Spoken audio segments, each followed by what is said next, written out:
Buenos días, estimados directivos, docentes, estudiantes y otras universidades presentes. Soy Tamara Sánchez, estudiante de periodismo, y les doy la más cordial bienvenida al lanzamiento del Festival La Pieza, concurso internacional universitario de creatividad e innovación social que se rige bajo la premisa Ideas que cambian al mundo.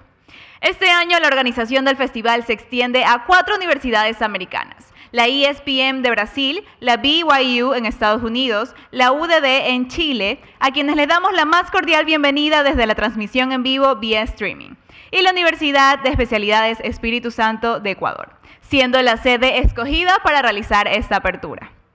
Para iniciar, invitamos al podium al doctor Dani Barberi, decano de la Facultad de Comunicación UES, para que realice la apertura del evento. Aplausos, por favor.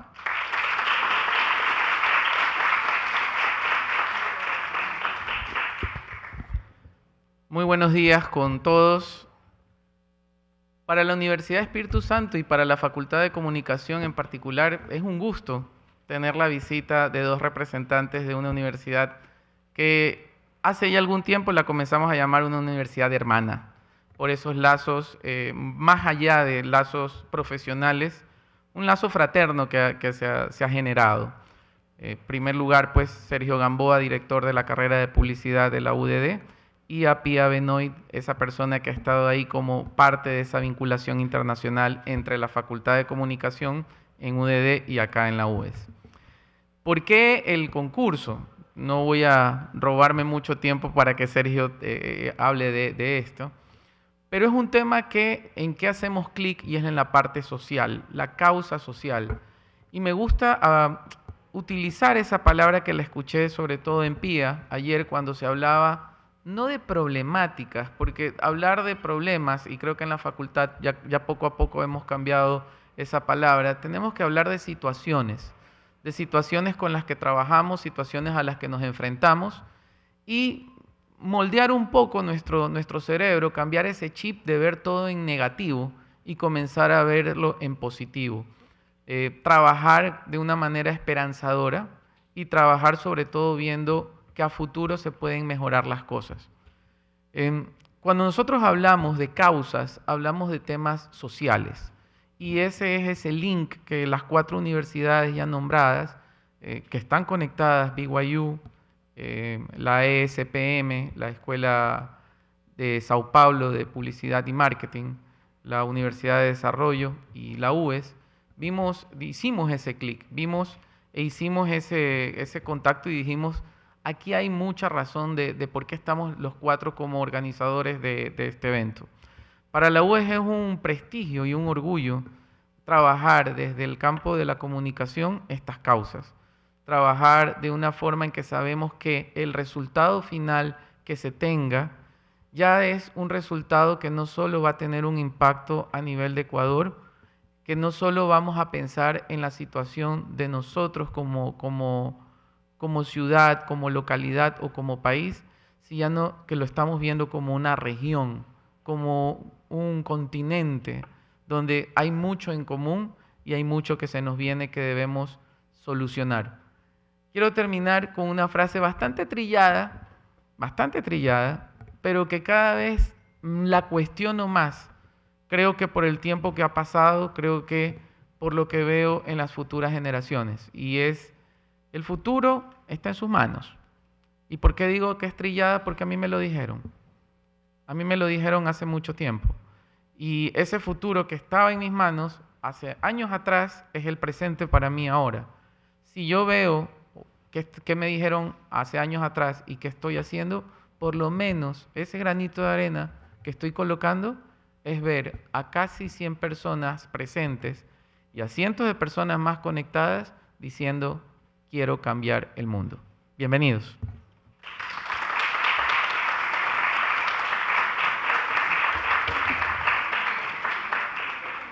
Muchas gracias, Dani, por sus palabras.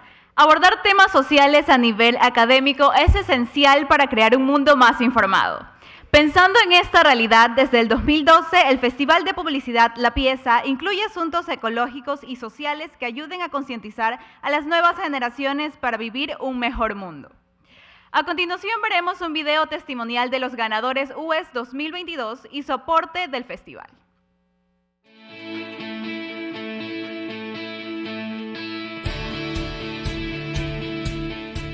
cuál fue la parte más compleja en el tema. Yo diría que intentar no caer en el cliché de siempre, o sea, no buscar la forma en la que ellos se sorprendan y no se lo esperen. Este concurso me dejó como aprendizaje que, aunque uno pueda tener una buena idea, la única forma de alcanzar un gran resultado es aprendiendo a comunicarla correctamente. ¿Qué recomendaciones les daría? La verdad es que tengo bastantes, pero yo creo que son dos bastante importantes. La primera es que deben ser sumamente empáticos cuando tomen las problemáticas y busquen la manera de comunicar ese mensaje. Y la segunda sería que, a pesar de que es un concurso de creatividad, deberían enfocarse también en la efectividad. Traten de aterrizar esas ideas en algo que sea factible y eficiente. Les recomiendo a los próximos participantes realmente investigar bien sobre su tema para que de esta forma puedan encontrar la mejor forma de comunicarlo.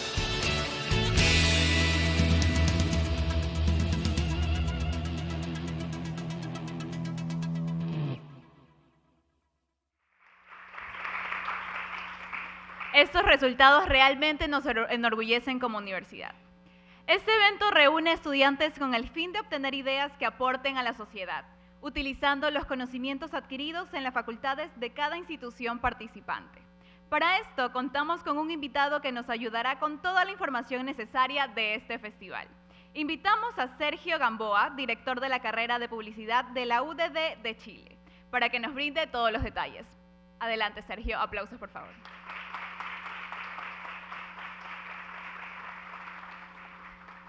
Muchas gracias.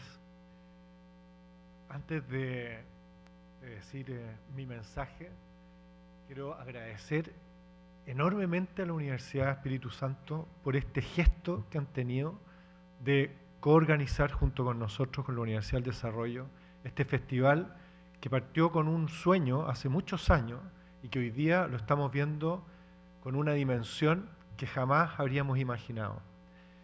Este concurso parte, o este festival de creatividad parte, solo con la intención de generar conciencia y hacer un cambio.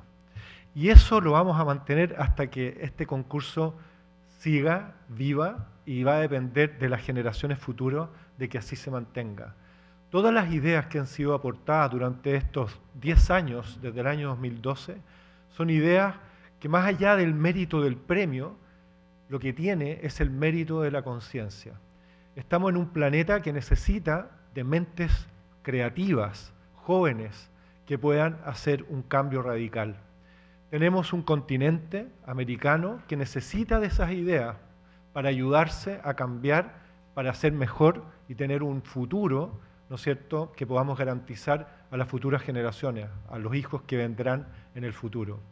Yo estoy muy contento, de verdad, de estar acá, de ver un país que conocí hace muchos años, que ni siquiera voy a nombrar en qué año vine para acá, porque estuve en Guayaquil y en Quito, vine en auto desde Santiago de Chile hasta acá, en un gran recorrido, y pude constatar ya en esa época los hermanos que somos en América Latina. Tenemos cosas muy en comunes. Hoy día constatábamos también con Dani, incluso las dinámicas universitarias son muy parecidas. Tenemos de verdad un continente americano extraordinario y creo que nuestras ideas pueden trascender fronteras, definitivamente. Así que les pido un aplauso, no para nosotros, les pido un aplauso a ustedes, un gran aplauso a ustedes, para que juntos podamos seguir este sueño, que ojalá nunca termine. Y decirles una cosa finalmente: comunicación, que es la carrera que ustedes han elegido para su disciplina, para su trabajo, es una competencia que, mientras sigamos siendo seres humanos, va a ser relevante, primordial, importante. La competencia de la comunicación es hoy día la más importante del mundo, porque todo, absolutamente todo, es comunicación. Así de simple.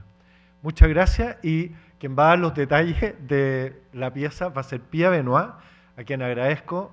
Y también quiero saludar a todo mi equipo en Chile, a nuestra decana, que también está comunicándose, está conectada en este minuto, Carolina Mardones, le mando un gran saludo desde acá. Y quiero también decirles que esto es un esfuerzo enorme, porque aquí los recursos son los que tenemos nosotros, aquí no hay auspiciadores. Por ahora nos vamos a mantener así, pero ¿por qué? Porque cuando hay esfuerzo detrás, el valor es distinto, ¿ya? Aquí no estamos buscando ningún tipo de rentabilidad de nada, solamente la rentabilidad de las ideas, de las buenas ideas. Así que mientras podamos hacerlo con todo el esfuerzo nuestro, bienvenido sea, y obviamente voy a estar eternamente agradecido de esta bienvenida, ¿no es cierto?, y de este gran sueño que hoy día se está cumpliendo de haber por primera vez salido de Chile y venido hasta Ecuador, Guayaquil, linda ciudad, felicito, para poder lanzar. Esperamos que los próximos años podamos lanzar en Brasil, que también están conectados, Estados Unidos también y Chile, todas las universidades invitadas. Así que nada, muchas gracias y dejo a Pia Benoit que les va a contar los detalles. Muchas gracias.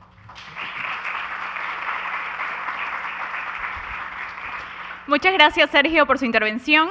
Por otro lado, el objetivo de este lanzamiento es presentar un brief de 3 temas concernientes a la realidad mundial para que los estudiantes, junto con la guía de sus profesores, amplíen su visión humanista a partir de lo académico. Invitamos a la magíster Pia Benoit, coordinadora académica de vinculación con el medio de la Facultad de Comunicación de la UDD, para compartir problemáticas que se abordarán este año. Aplausos, por favor.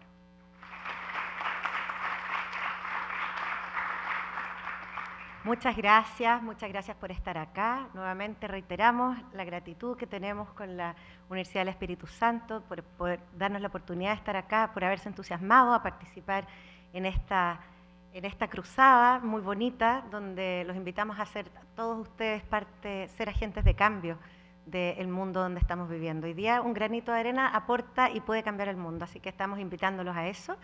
Y hoy día les venimos a presentar en lo que estamos. ¿Con qué causas vamos a trabajar esta vez? ¿Con qué se motivan y qué datos pueden ir aportando para que ustedes vayamos entendiendo esa causa? Bueno, aquí estaba la presentación. Este es un único festival de creatividad social, ¿cierto?, interuniversitario, que propone estas soluciones a problemáticas que son globales. ¿Ya? Aquí son problemáticas que no son locales, no son solamente dentro de cada uno de los países, sino que son además globales. Esa es la ventaja.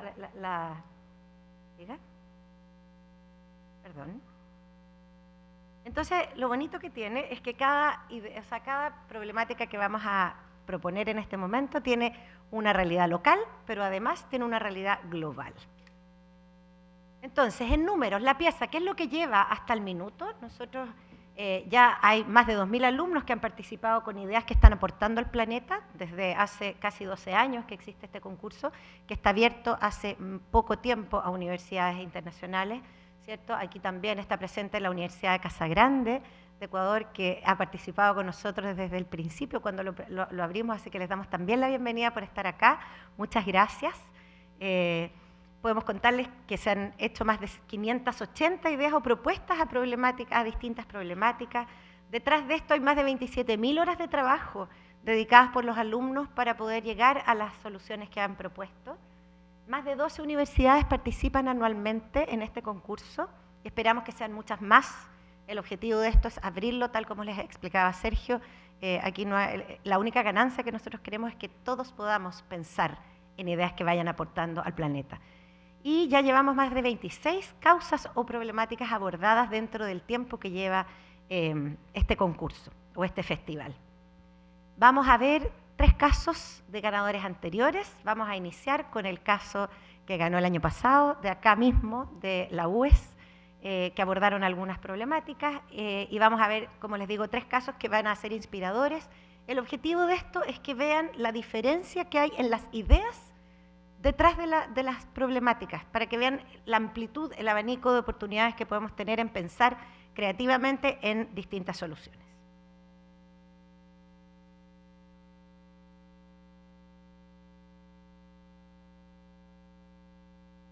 El acoso escolar, conocido como bullying, ocurre en todas partes, y tan grande es el problema que 1 de cada 3 jóvenes lo han llegado a sufrir. Este siempre se da entre 2 partes, el agresor y la víctima. Pero nos olvidamos de una gran mayoría, los espectadores, esos que están presentes y tienen el poder de detenerlo, pero no lo usan. Por eso, nos enfocaremos en hacer un llamado a la acción a través del servicio de streaming Netflix, pensando en nuestro target, los espectadores, ya que ver series es una de sus actividades favoritas, por lo que aprovecharemos este medio para que al inicio de capítulos y películas se reproduzcan cortos cinematográficos de situaciones de bullying verbal, psicológico, físico y virtual. Pero, ¿por qué Netflix? Pues cuando la situación del corto llega al momento más intenso, aparecerá la icónica notificación "Are you still watching?", pero dándole un giro, agregando la palabra "why", es decir, "Why are you still watching?", cuestionando a los espectadores, seguido de datos y estadísticas acerca del bullying y sus efectos según cada país, colocando después las dos icónicas opciones pero cambiando una, "Continue watching" y "Do something about it", para que al presionar la segunda, el corto continúe en el momento en que alguien decide usar su poder para intervenir y detener la situación. ¿Y qué pasa si se presiona la primera? Entonces otra situación se reproducirá reforzando el acto de concientización. Esta campaña desde Netflix tendrá un gran potencial de viralización en redes, logrando llegar a todos los rincones, incluido toda Latinoamérica, gracias a la relevancia del servicio, al factor sorpresa de esta y la problemática que se trata, impulsándola también pautando los cortos adaptados para redes, Google Ads y vía pública. Además, se crearán videos con distintos actores de series de Netflix que serán publicados en sus redes, creando un espacio para que sus fans hablen del tema. Así, lograremos que más jóvenes hagan uso de su poder para vencer al bullying. ¿Y tú, por qué sigues viendo?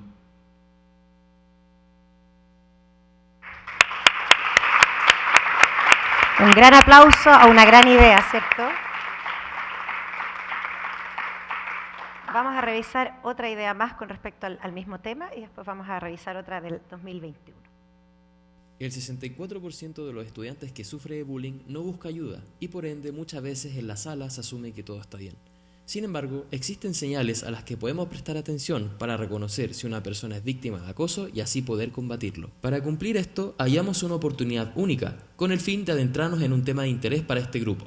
Nos referimos al álbum del Mundial. Es un furor por el lanzamiento del tradicional álbum. Se agotó el álbum, las láminas. Las figuritas del Mundial son siempre furor. Actualmente es el tema de conversación y de interacción de muchos niños y niñas. Todos buscan adquirir láminas, intercambiarlas y así completar el álbum. Es por eso que FIFA presenta Más que una lámina. En esta intervención se lanzarán 12 nuevas láminas de los jugadores de las selecciones más buscadas del álbum, pero estas serán modificadas para entregar un potente mensaje. Cada lámina a presentar va a estar caracterizada por señales que podemos identificar en un niño que está siendo abusado.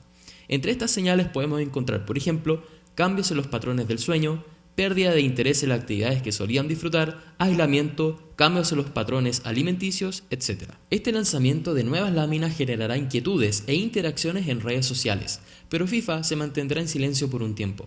El propósito de esto es generar la mayor cantidad de incertidumbre y cuestionamiento en los medios para después de 2 semanas dar a conocer un gran mensaje. FIFA revelará a través de publicaciones en redes sociales lo que en realidad está pasando con estas láminas. Estas publicaciones estarán divididas en 3 partes. En la primera parte se mostrarán las láminas intervenidas, para luego aclarar que este mensaje trata respecto a las señales de acoso que no estamos viendo. Por último, se mostrará al jugador entregando un mensaje respecto al bullying. ¿Viste que algo andaba mal con tu lámina? Preguntaste por ella, buscaste información en redes sociales y fue tema de conversación. ¿Por qué no hacer lo mismo por un niño que sufre bullying? Finalmente, los colegios podrán adquirir la lámina en un formato de póster especial para su implementación en los establecimientos, con el fin de que sirva como recordatorio para actuar frente a estas situaciones y promover la comunicación no violenta.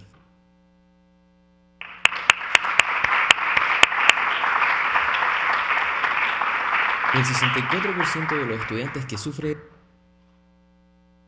Y vamos con un último caso, que este fue el Gran Premio del 2021, que tenía que ver con el problema de la brecha educacional.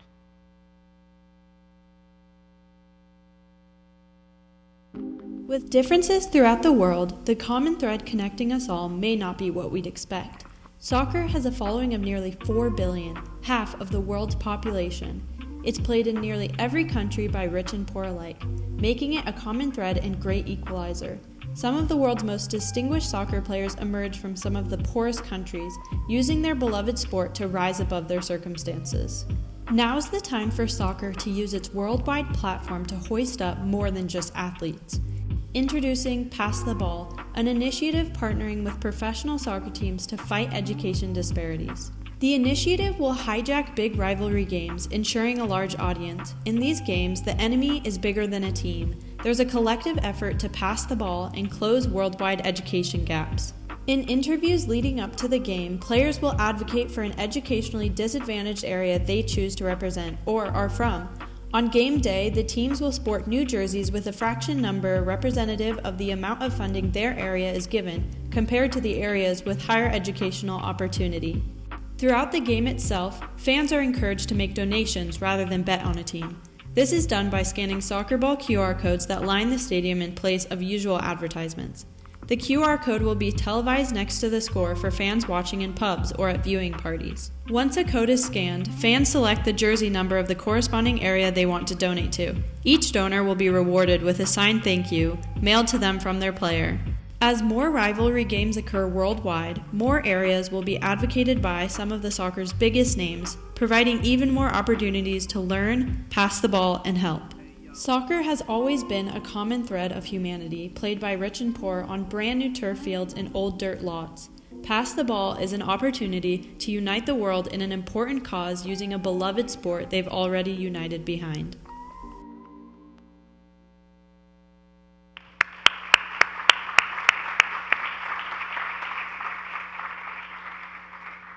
Bueno, bien, si se dan cuenta son 3 ideas totalmente distintas que tienen que ver con aporte social, ¿cierto? Aquí tenemos a los 2 ganadores del año pasado, así que también los aplaudimos. Muchas gracias por estar acá. Párense, que los vean. Sí, excelente, bravo chicos. Muy bien. Y así como también le damos la bienvenida a la Universidad de Casa Grande, acá también queremos saludar a Ecotec, que anda por aquí. ¿Dónde están? Muchas gracias por estar también acá, por unirse a esta linda causa, ¿cierto? Y bien, vamos al tema que nos convoca. Hoy estamos viendo con qué vamos a trabajar a partir de este año, ¿cierto? Este año vamos a presentar 3 causas que queremos que se motiven y que nosotros vamos a dar unos atisbos, algunas señales, algunos datos duros que nos van a ir alimentando las ganas de seguir descubriendo cosas. Entonces los vamos a invitar después a investigar sobre temas para que puedan encontrar esos hallazgos que nos van a llevar a crear ideas geniales que puedan aportar y cambiar, ¿cierto? ¿Con qué trabajamos este año? Este año vamos a trabajar con el edadismo, ¿ya? O la solidaridad intergeneracional, ¿ya? Para que en el fondo tiene que ver con que ninguna edad sea tema, ni grande ni chico, específicamente nos estamos acercando más a la tercera edad, pero ninguna edad tiene que ser tema, ni discriminación hacia abajo, ni discriminación hacia arriba. Vamos a ver también temas de narcocultura que son transversales a todos los países. Hoy día la cultura narco está entrando y nos hacemos la siguiente pregunta. ¿Es una cultura que solo aporta símbolos? Hoy día estamos llenos de símbolos narcos, ¿cierto? ¿O distorsiona los valores? Son 2 preguntas que nos queremos ir haciendo que nos van a ir ayudando a abrir esa posible investigación. Y también queremos trabajar con temas migratorios, la migración, ¿cierto? ¿Cuál es la riqueza cultural de esta multiculturalidad que existe detrás de la migración?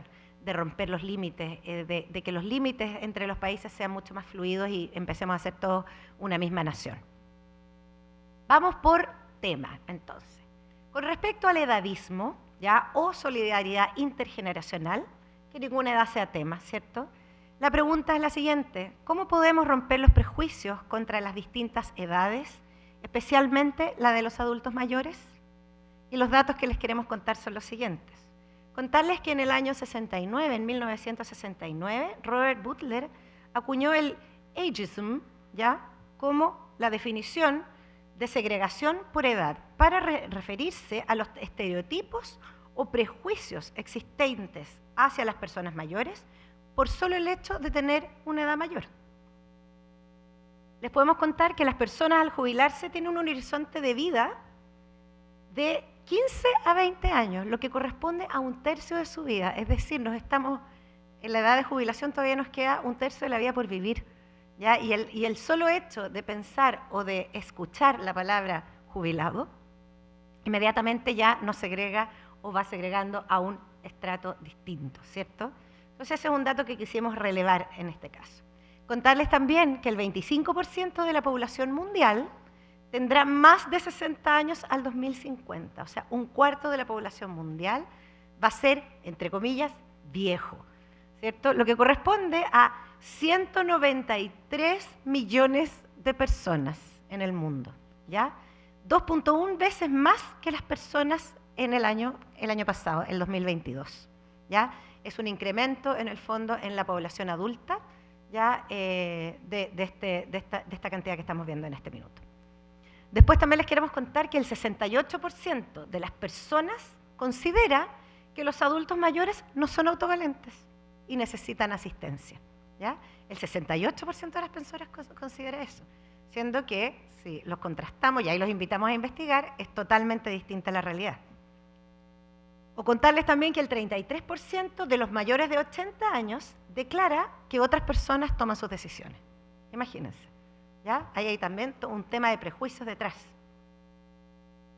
O también contarles que más de 7,5 años extra, ¿ya?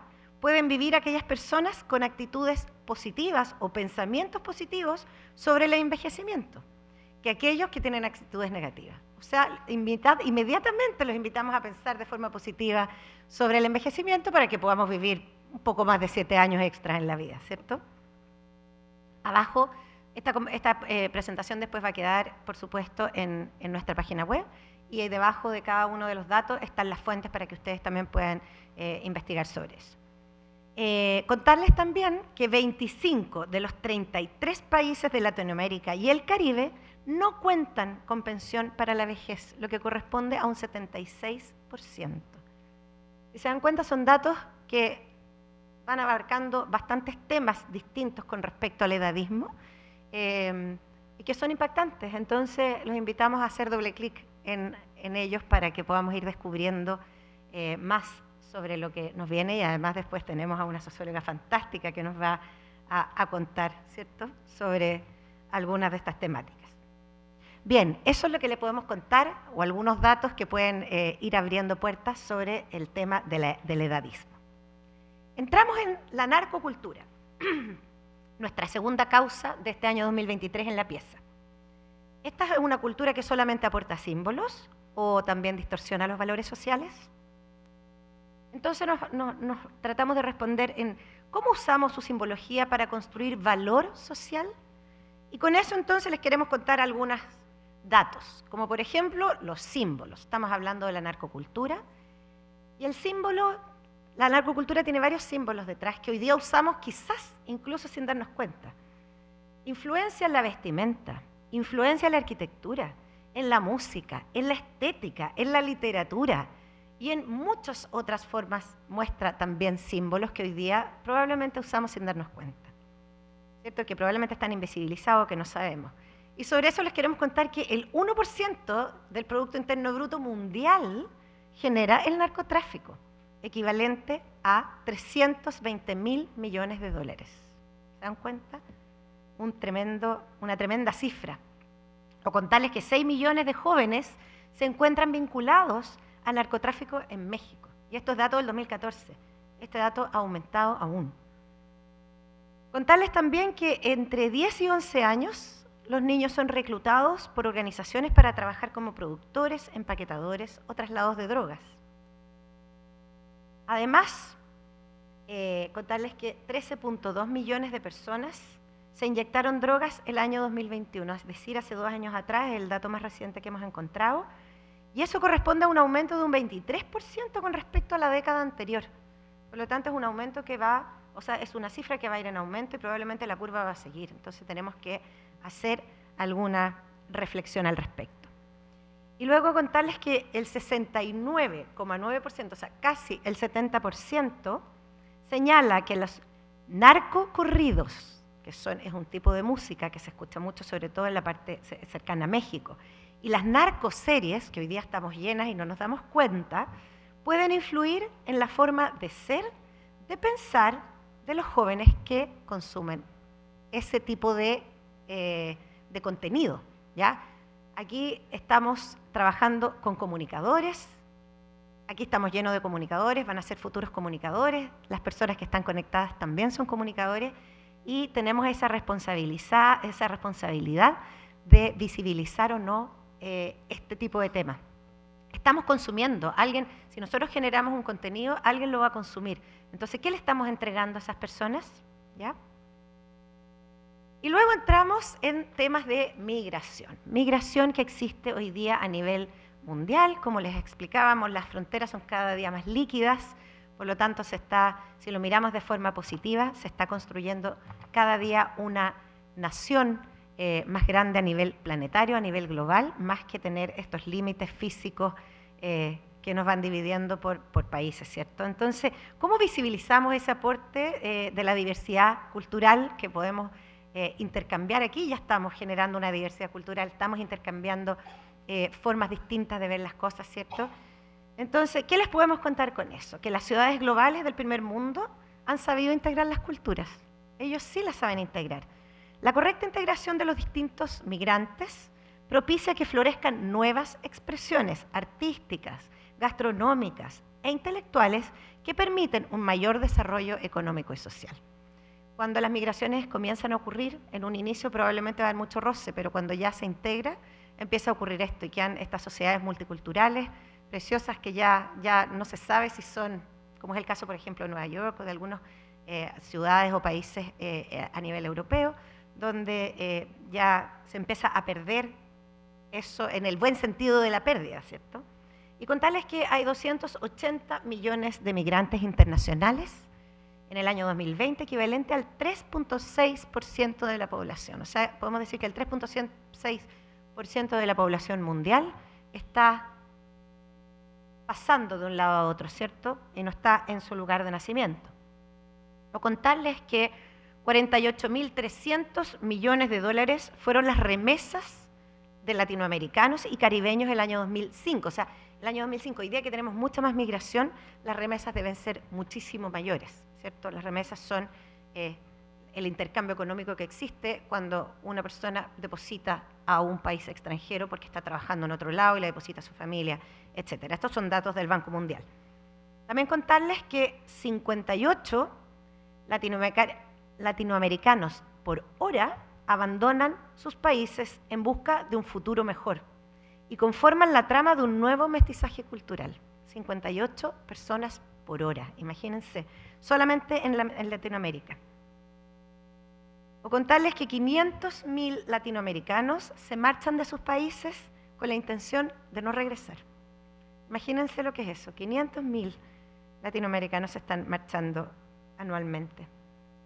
Y 157%, miren este dato, de aumento entre el 2017 y el 2021 de matrículas en escolares migrantes. Este es un dato súper importante porque en el fondo ahí es donde uno puede notar cuál ha sido el aumento, y es un 157% en poca cantidad de tiempo. Así que esos también son los datos con respecto a la migración. Algunas consideraciones que tenemos que tener, ya, el trabajo se tiene que realizar en duplas, 2 personas, ni más ni menos. Estas duplas pueden inscribir, sí, más de una problemática. Es decir, si a alguna dupla le interesa trabajar en las 3 problemáticas, fantástico. Súper bienvenido, mejor, imagínense lo bonito que sería que cada dupla pudiera pensar en más de una. Las inscripciones se harán a través de la plataforma de la pieza, que les vamos a dejar un código QR al final y también está todo en la página web. Las bases y tutoriales también están ahí en formato español y en formato inglés, ¿ya? Para que y además, dentro de las universidades, a los coordinadores de cada una de las universidades participantes se les deja el link y toda la información. Además, al final de las bases hay un mail, que puede ser el mail mío o de los coordinadores del concurso, al que ustedes pueden dirigirse directamente si llegaran a tener alguna duda. El formato de entrega, ustedes saben, tal como se dieron cuenta, es un video caso de una duración de no máxima de 2 minutos de duración, que se sube a YouTube y se envía el link en la plataforma. Todo eso está detallado en las bases, es muy fácil de seguir después las instrucciones, pero tiene que tener estos datos técnicos, la duración máxima de 2 minutos, tiene que ser formato .mp4, Ya tiene que tener en calidad buena, en tamaño 1920 por 1080. Y el idioma, esto es importante, el idioma es el original del país que corresponda. En el caso de Ecuador y de Chile, el idioma es en español. En el caso de Brasil es en portugués. Y en el caso de Estados Unidos es en inglés. Pero todos tienen que llevar subtítulos en inglés, ¿ya? Ese es el condicionamiento. Fechas. Hoy 27 estamos lanzando, hoy día es la entrega de brief aquí en la Universidad del Espíritu Santo en Ecuador, ¿cierto? Y a través de la plataforma y el streaming de UDD TV y además del link que se envió a todas partes, estamos entregando este brief con las 3 causas hoy. El cierre de la plataforma va a ser el día 25 de octubre, es decir, tenemos casi un mes para pensar y gestionar y generar estas ideas, ¿cierto? El cierre de recepción de las piezas, voy a hacer una aclaración, por cada universidad, eso también está en las bases, solamente pueden participar hasta 6 causas, es decir, idealmente 2 por cada una de las causas, para que si es que el cierre es el 25, la inscripción de las causas final, internamente si es que tienen más causas en las universidades, pueden hacer un shortlist interno y ustedes hagan una selección y suban específicamente lo que se está solicitando, así le entregamos solamente el descreme a los jurados, ¿cierto? Entre el 26 de octubre y el 7 de noviembre está el proceso de el shortlist por parte de los jurados van a votar por qué piezas pasan a la final y qué piezas no pasan a la final. Luego, el 7 de noviembre online vamos a publicar cuáles son las piezas finalistas y entre el 7 y el 9 el jurado se va a juntar de forma online, pero sincrónica, a votar por los metales, los oros, platas y bronce y el gran premio, para luego el día 9 de noviembre tener la premiación final, ¿cierto? Que también va a ser online, chicos, y aquí probablemente presencial. Así que esas son las fechas, presentarles al jurado, tenemos 15 jurados de primer nivel, Jimena Bogavir, que es vicepresidenta de Travesía 100 de la ciudad de Chile, o sea, del país de Chile, de la Fundación Travesía 100, Jessica Chaurille, directora general creativa de la agencia Inflamable en Chile, Carlos Delgado, country manager de Vetex de Ecuador, Sergio Erazo Castro, jefe de marketing de Veolia, aquí también de este país, Andreina Jara Arévalo, brand manager de NIRSA, de Ecuador, Renata Leao, directora creativa de David Brasil, Ingrid Lira, directora general creativa de Puerto Digitaria en Chile, Marcela Maesono, socia y directora creativa de Grato Brasil, Raúl Mengíbar, presidente de la agencia Porta en Chile, John Paulo Ordóñez, director de noticias de Teleamazonas Ecuador, Andrea Pretoni, directora creativa, directora de arte de Gotcha en Brasil, Carlos Riggi, socio y director creativo de Damasco en Brasil, Leticia Rodríguez, directora creativa de FCB en Brasil, Tony Sarroca, Partner Chief Creative Officer en Simple Chile, y Rodrigo Zarzosa, Ice Cream Marketing Manager de Unilever Ecuador. Así que queremos darle un gran aplauso a este tremendo jurado que va a estar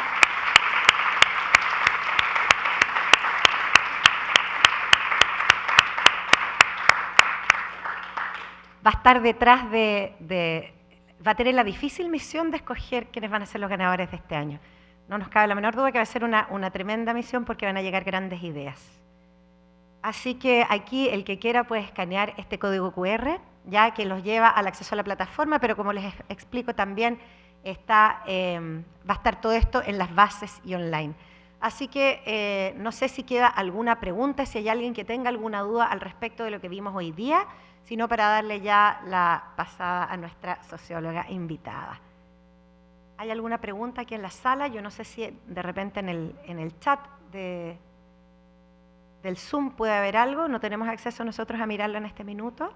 Si hubiese alguna pregunta, desde el chat lo pueden escribir y nosotros se les podemos responder al final de este ciclo. Así que eso, darle las gracias por estar acá, los animamos y a motivarse por pensar y por aportar causas y ser agentes de cambio en este mundo actual. Eso, muchas gracias.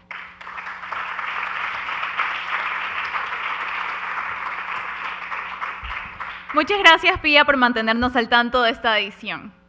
Ahora, continuando con las intervenciones, invitamos al podio a la doctora Lorena Quintana, socióloga y docente UES, que nos brindará un enfoque del festival desde su visión. Adelante, doctora. Aplausos, por favor.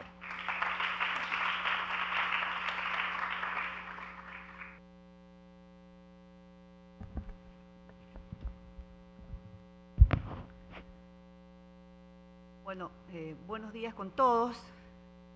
Voy a tratar de ser lo más rápida posible porque nos han puesto un tiempito. Entonces, quiero comenzar con esta primera imagen. Según la Organización Mundial de la Salud, la OMS, el edadismo es el término que refiere a los estereotipos, prejuicios y discriminación que sufren aquellas personas por su edad cronológica. El edadismo surge cuando la edad se utiliza para categorizar y dividir a las personas por sus atributos que ocasionan daño, desventaja o injusticia y menoscaban la solidaridad intergeneracional. Efectivamente, como lo dijo Pía, el término fue definido por Robert Boulder en el 69, acuñando el término de ageism para denominar la discriminación de las personas mayores por el solo hecho de tener más edad, el que posteriormente se tradujo en edadismo y también viejismo. Convivimos en una sociedad en donde se dan continuamente interacciones intergeneracionales y muchas veces hay comportamientos que atentan contra la salud de las personas. Se hacen construcciones sociales en relación a la edad que tienen una connotación negativa de la vejez, propiciando la segregación y el rechazo. De acuerdo a la OMS, el edadismo se puede expresar en tres planos: el interpersonal, el estructural, el autoinfligido. En el estructural se observa a nivel, por ejemplo, de las políticas, leyes y normas que rigen una sociedad. En el autoinfligido es aquel en que la persona mayor, al haber internalizado esta imagen social negativa de la vejez y recibir un trato diferenciado por su edad, comienza a pensarse en base a esos patrones definidos, afectando la autoimagen de las personas. Afecta también no solamente a las personas mayores de edad, a las personas de la tercera edad, sino que también afecta porque internalizan estas creencias las personas más jóvenes y limitan su propio envejecimiento o incluso intentan evadirlo. Ya tenemos personas de la tercera edad que visten y actúan como si tuvieran 18 años, ¿no? El edadismo interpersonal se manifiesta en la forma en que los individuos se relacionan. Se condiciona, el producto está condicionado a los estereotipos y prejuicios que se tienen en torno a la vejez. Esas actitudes y prácticas sociales generalmente se basan en estereotipos que nosotros vamos formando desde cuando somos pequeños, desde cuando nacemos. Estamos en contacto con las personas y escuchamos y vemos y vamos cargándonos de todos esos prejuicios y estereotipos que establecen imaginarios que a veces no corresponden con la realidad. Surgen principalmente por la falta de cultura y educación sobre el proceso de envejecer. El proceso de envejecimiento y la etapa de vejez han distinguido por generar una marcada polarización en la conceptualización de ambas.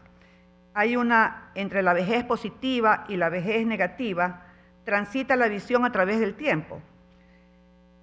Los datos estadísticos constatan la presencia de una mayor longevidad de la población, originando que se incrementen las interacciones con personas adultas mayores, no solo dentro de la convivencia familiar y social, sino también en el plano laboral.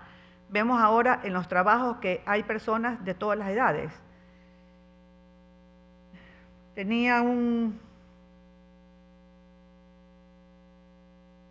El fenómeno hay un desprecio siempre a la vejez, ¿no? El proceso de envejecer da temor y a quien se expresa de manera peyorativa hacia este segmento de la población.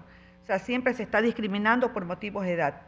Sin embargo, el fenómeno de la discriminación por edad, ese edadismo o viejismo, está presente dentro de la sociedad y se reconocen dos tipos de discriminación. Hay una discriminación positiva y una discriminación negativa. En la positiva, pues el trato o actitud excesivamente proteccionista, paternalista, cayendo incluso en el infantilismo hacia las personas mayores de edad. Y la discriminación negativa, pues, es el trato o actitud de indiferencia, muchas veces de abandono, de rechazo y de culpa. Hoy en día se han documentado cuatro tipos de edadismo, como son el de las personas, el institucional, el intencional y el no intencionado. Para ir un poco rápido, por ejemplo, en el de las personas tenemos los ejemplos de excluir o ignorar a los mayores sobre la base de sus posiciones estereotipadas. Ahí viene el maltrato físico, los estereotipos de vejez, etc. En el institucional tenemos, por ejemplo, esa jubilación obligatoria que nos imponen a veces, la no inclusión de mayores en los ensayos clínicos, la devaluación de los mayores en los análisis costo-beneficio. En el edadismo intencional, a veces, muchas veces la publicidad y los medios de comunicación que usan estereotipos acerca de los trabajadores mayores, a veces también los adultos mayores son objetos de estafas financieras, etc. Y en el edadismo que es no intencional, hay una ausencia, por ejemplo, de protocolos para personas mayores en casos de emergencia, ausencia de vialidades apropiadas, etc. El ser humano, mediante creencias, se forma impresiones sobre los atributos de las personas, forma categorías, las está agrupando, asumiendo que todos los miembros de ese grupo tienen los mismos rasgos. Los estereotipos, entonces, son las ideas de las características, de los atributos y las conductas que generalizamos a todos los miembros de un grupo o categoría en particular. Pues son generalizaciones muy simplificadas. El edadismo es un estereotipo que discrimina y excluye por motivos de edad. Cepeda dice y advierte que la discriminación se trata, en primer lugar, de una conducta con raíces culturales y profundas y socialmente extendidas.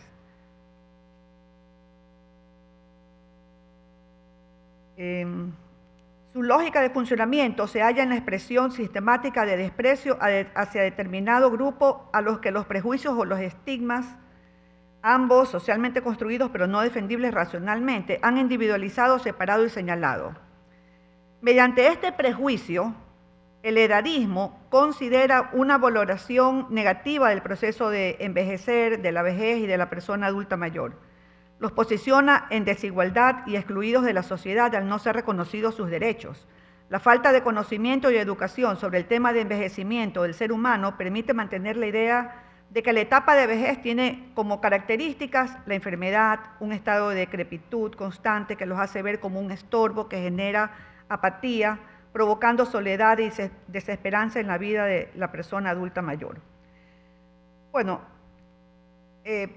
por el contrario, pues no, un juicio basado en el conocimiento, en el significado, en la aceptación del proceso de envejecer, permitirá pensar, sentir y actuar en términos de una vejez positiva, reconociendo los derechos que tienen las personas adultas mayores dentro de un marco de inclusión e igualdad que facilite un envejecimiento saludable, definido como el proceso de fomentar y mantener la capacidad funcional que permite el bienestar en la vejez, incluye la capacidad intrínseca de la persona, las características del entorno que afectan esa capacidad y las interacciones entre las personas y esas características, con el propósito de vivir una vejez digna, libre de discriminación por edad y libre de edadismo. La discriminación es cierto que está prohibida legalmente, sin embargo, se presenta en gran parte de la población por diferentes motivos. El edadismo entonces es una cuestión estructural y la inclusión e igualdad deben ser un imperativo moral. La sociedad, nosotros a veces olvidamos y pretendemos olvidar el individual proceso de envejecimiento que al correr la edad cronológica será también una persona adulta, seremos personas adultas mayores viviendo nuestra vejez.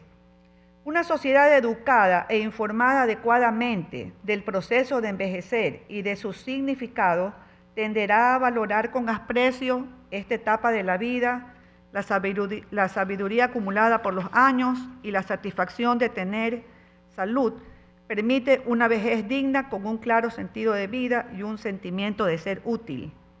La educación entonces desde la infancia en el proceso de envejecer es una labor familiar, además de la responsabilidad de los gobiernos de priorizar en su agenda política pública el tema de la discriminación, que se considera un problema de salud pública. Quizás la persona que respeta y aprecia la vida de las personas adultas mayores muy probablemente están construyendo desde ahora su futura vejez. Y ahora voy a tomar el otro tema de la causa, que es la narcocultura, un tema muy interesante, muy actual, que nos toca a todos y nos está afectando. Entonces quiero abordar el tema de la narcocultura como una construcción social que crea expectativas de vida y legitiman el tráfico de drogas a través de formas simbólicas como, es cierto, como dijo Pía, la música, la literatura, las series televisivas, la religión, la arquitectura, películas y otras orientadas al narcotráfico. La narcocultura correspondería a la dimensión cultural del tráfico de drogas, el cual es uno de los mayores problemas del país hoy día porque incide de manera general en la sociedad. Quería ir directamente a la aproximación de qué es cultura. Quería primero definir lo que es cultura y desde una aproximación desde la sociología se define la cultura como un conjunto de conocimientos que posee una determinada sociedad, incluyendo artes, ciencias sociales, ciencias exactas, filosofía, etc., los cuales junto a las normas y valores conforman una cosmovisión única. Es decir, la manera particular que posee esa sociedad de enfrentarse a las cuestiones generales del conocimiento, de su presente y de su futuro como comunidad. Siempre les digo a mis estudiantes, cultura es todo, es nuestra forma de hablar, nuestra forma de vestir, nuestra forma de pensar, de comunicarnos, es la forma, la música que escuchamos, el arte que hacemos. Cuando nosotros viajamos a los Estados Unidos, a Chile, a Europa, y encontramos a una persona, ya solamente por cómo está vestido, por cómo actúa, tú ya sabes si es que es latino, si es que es europeo, si es que es de Estados Unidos, etc. Es lo que nos identifica. En la actualidad se oye hablar de narcopolítica, de narcoeconomía y ahora hasta de narcogenerales. Entre otras, la palabra narcocultura se ha instalado como una más de las derivadas del narcotráfico. Pero la narcocultura, ¿es una cultura o una subcultura? Subcultura en el entorno periodístico, por ejemplo, se la designaría como una subcultura como oposición a la cultura tradicional. Y de manera específica, por ejemplo, Córdoba la designa como una subcultura de la transgresión y desviación social por los signos y los símbolos que enaltecen el poder de los narcotraficantes y de la ilegalidad. Sin embargo, la narcocultura no puede entenderse como una subcultura, ya que no es exclusiva de grupos específicos, sino que a ella se adhieren todo tipo de personas. Tampoco sería una contracultura, porque no es una actividad contestataria, aunque contravenga las normas sociales.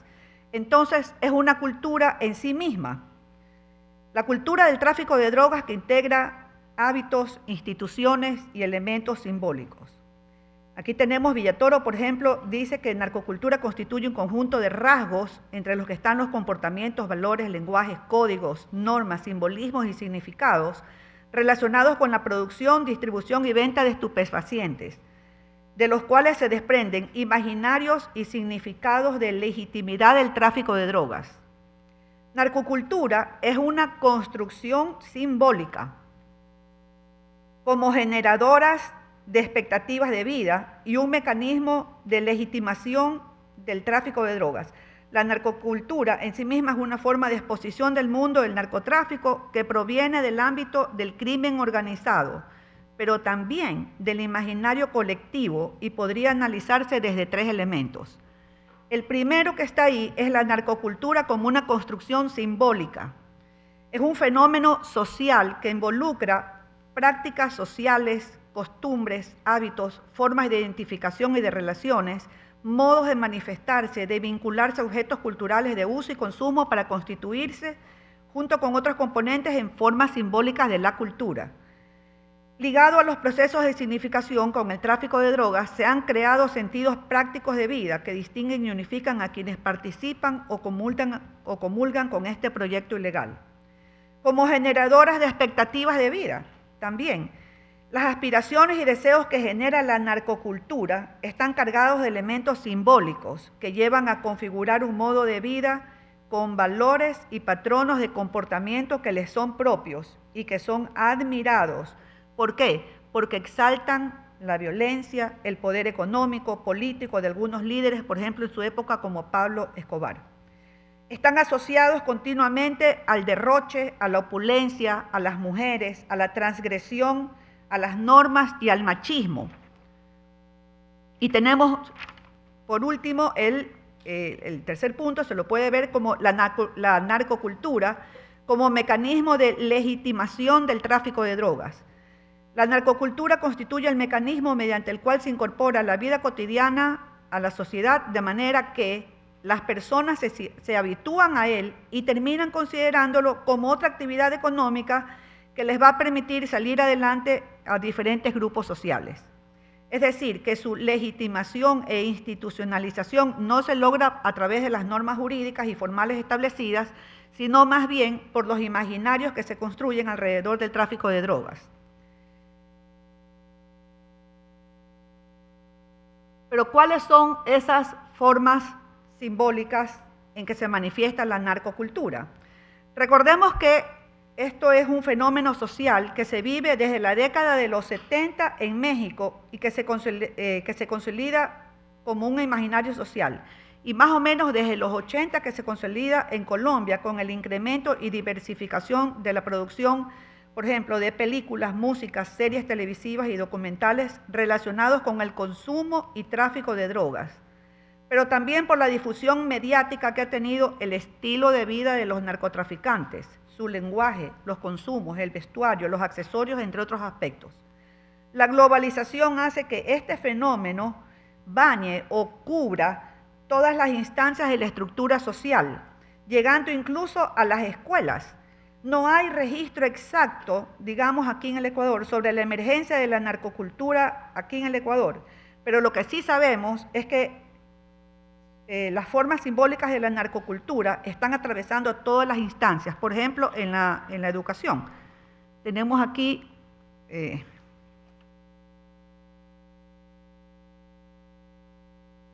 hay un ejemplo de una noticia que salió que hay 29 escuelas de Guayaquil, en 29 escuelas de Guayaquil hay una narcocultura, dijo el municipio. Algunas de las formas simbólicas ligadas a la narcocultura están, por ejemplo, la música, la literatura, las series, religión, arquitectura y películas. Hablando de la música, los corridos o narcocorridos están anclados en el imaginario de la sociedad. Esta música es una producción simbólica que se difunde con el punto de vista interno y que es financiado, por supuesto, por los capos que buscan, según Simonet, se busca la inmortalidad a través de las canciones. Es una forma de trascender de los narcotraficantes. Por supuesto, no es el único género, porque también están los vallenatos y música norteña, etc. Pero como ejemplo tenemos un videoclip de un corrido mexicano grabado en el interior de la cárcel por alias Fito. Ahí está.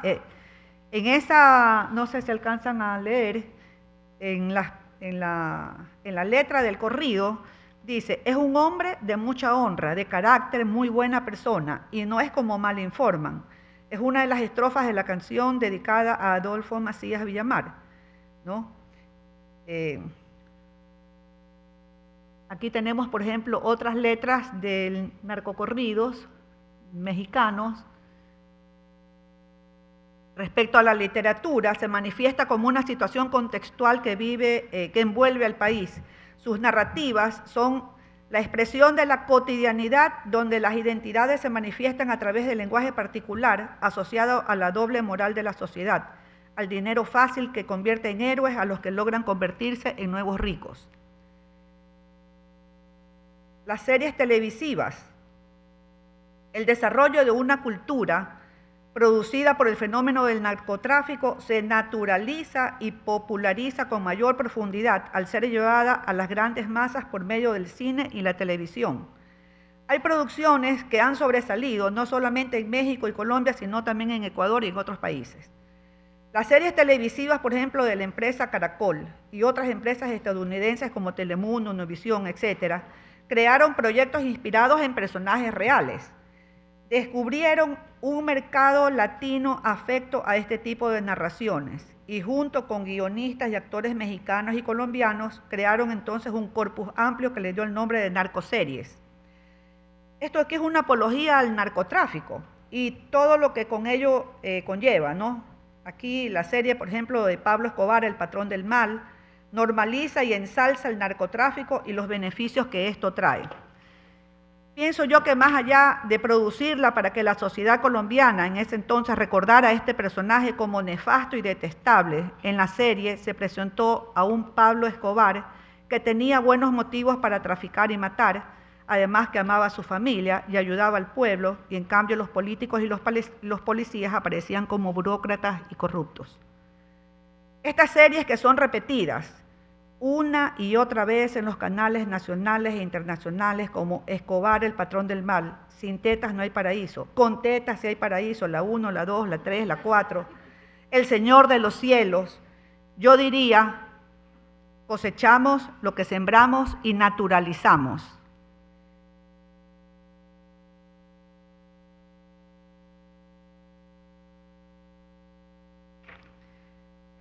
Es increíble, ¿no? Aquí, por ejemplo, en la primera, buscando información, lo primero que sale en esa serie de Sin tetas no hay paraíso, dice, el siguiente programa es solo para adultos, está basado en la obra literaria Sin tetas no hay paraíso, de Gustavo Bolívar Moreno.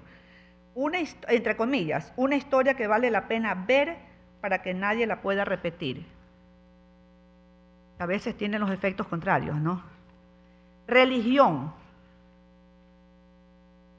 La religión, hay una dualidad entre la vida y la muerte y la búsqueda de protección de figuras sobrenaturales.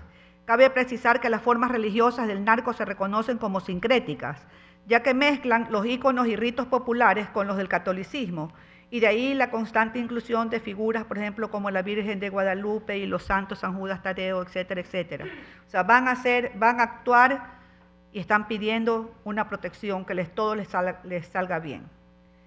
Respecto a la arquitectura, el estilo arquitectónico de los traficantes ha ido cambiando a formas más discretas que permiten el camuflaje con construcciones en los sectores con altos recursos económicos, empleando estilos neocoloniales y modernistas, y a pesar de que este cambio es evidente en este tipo de arquitectura, tratan de mostrar la capacidad de consumo de estos grupos, pero sobre todo el poder y la jerarquía social. Ahí no sé si alcanzan a ver, hay una foto pequeña que dice cayó el patrón Norero, presunto narco visible y financista de los Lobos. Es una casa enorme. Antes lo que hacían era tener esas fincas espectaculares y mansiones ostentosas. Respecto a los funerales, he puesto yo, los funerales también es una expresión simbólica de la narcocultura, porque muchas veces en los funerales denotan los placeres del mundo narco, y se representa los funerales, se representa el nivel jerárquico que tenía el narco al presentarle su gusto, por ejemplo, por las mujeres, con bailes eróticos sobre ataúdes o bailando y cantando corridos y con un arsenal de armas que se va a llevar consigo. ¿El propósito cuál es? Dejar claro que no murió cualquier persona, sino alguien de significativa jerarquía en la estructura de alguna de las organizaciones delictivas, y que además tiene que ser compartido por redes sociales, tiene que publicarse, tiene que saberse. Las películas es otra forma simbólica de la narcocultura. Hay una abundancia de producción considerada ya como un subgénero denominado como cine de narcos. El lenguaje tiene una cantidad de vocablos propios de la narcocultura que hace referencia al mundo narco como drogas, armas, expresiones que tienen su origen popular y cuasi secreto como enclave de identificar estrategias de acción y consumo que se manifiestan de esta forma simbólica.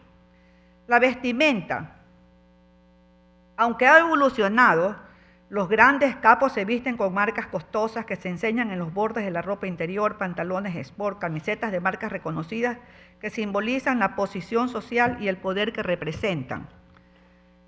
La ostentación y el consumo suntuario El poder económico y político, así como el estilo de vida, encuentran formas de expresión cosificada a través de carros, de alhajas, de armas, de celulares y mujeres que exhiben como trofeos. Son frecuentes también las menciones a las bebidas alcohólicas preferidas, a la adquisición de animales, las costosas celebraciones, en celebraciones los fuegos artificiales, la vestimenta, accesorios, por mencionar algunos. Los contenidos simbólicos de la narcocultura no solo representan la transgresión social, sino que llegan a ser una crítica tácita a la desigualdad económica, la exclusión social, las violencias urbanas y la corrupción de las instituciones, que han dado pauta al ascenso de la criminalidad y a la búsqueda de nuevas opciones a través del narcotráfico. Para concluir, tendríamos que considerar que las formas y contenidos simbólicos de la narcocultura llevan implícito un cuestionamiento sobre el desarrollo de la sociedad y que de alguna manera exponen un debate social pendiente que se puede expresar a través de este concurso, la pieza 2023. Y quiero ir al último tema, que también me parece súper bien escogido, súper interesante, que es el tema de la migración. El fenómeno migratorio es tan antiguo como la especie humana. Siempre ha habido migración en búsqueda de alimentación, de vivienda, de protección, etc. Pero las sociedades multiculturales de la época actual que se van convirtiendo en cada vez más complejas y diversas culturalmente, gracias, entre otros fenómenos, al de la migración. Los procesos migratorios ocurridos en la última década han originado importantes cambios demográficos en la composición de muchas sociedades, dando como resultado el fenómeno de la multiculturalidad. Por un lado, la estabilización y profundización de las desigualdades entre países, entre el norte y el sur, entre los países desarrollados y los países subdesarrollados o en vías de desarrollo, ha estimulado y acelerado el flujo de personas en movimiento de unos países a otros, huyendo de la pobreza, de los conflictos en sus países de origen, en búsqueda de mejores oportunidades. Buscan oportunidades. En una reunión del Foro Económico Mundial, el secretario ejecutivo de la CEPAL dice que este año 2023 va a ser un año muy difícil para todos en América Latina y el Caribe, porque va a marcar el final de una década en la que la tasa de crecimiento anual de la región ha promediado solo el 0.9%, un rendimiento incluso peor que durante la década perdida de los años 80. Pero no se trata de un mal ciclo económico, es una trampa estructural de bajo crecimiento, de alta desigualdad, de instituciones débiles y la mala gobernanza. O sea, esas tasas mediocres de crecimiento contribuirán poco a la creación de empleo, ni tampoco permitirán a los gobiernos crear el espacio fiscal que necesitan para mantener los gastos sociales y las transferencias, invertir en educación, crear un buen entorno para absorber a los crecientes flujos migratorios. En consecuencia, la región se enfrenta al riesgo de experimentar episodios de malestar social junto a una creciente marea migratoria. Lo voy a pasar. Bueno, el ingreso familiar per cápita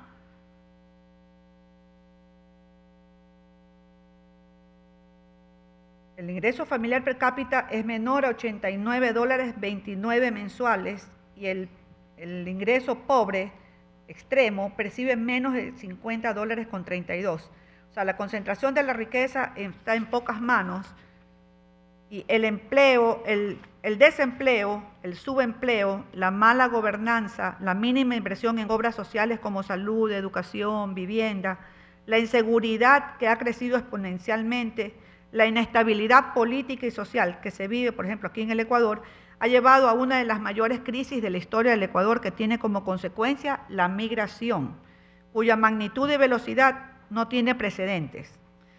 Para el año 2005, el número de ecuatorianos que había salido del país era de 1 millón. Pero, ¿qué es lo que pasa ahora con los ecuatorianos? Los ecuatorianos se convirtieron en la segunda nacionalidad que atraviesa la peligrosa selva del Darién durante el 2023,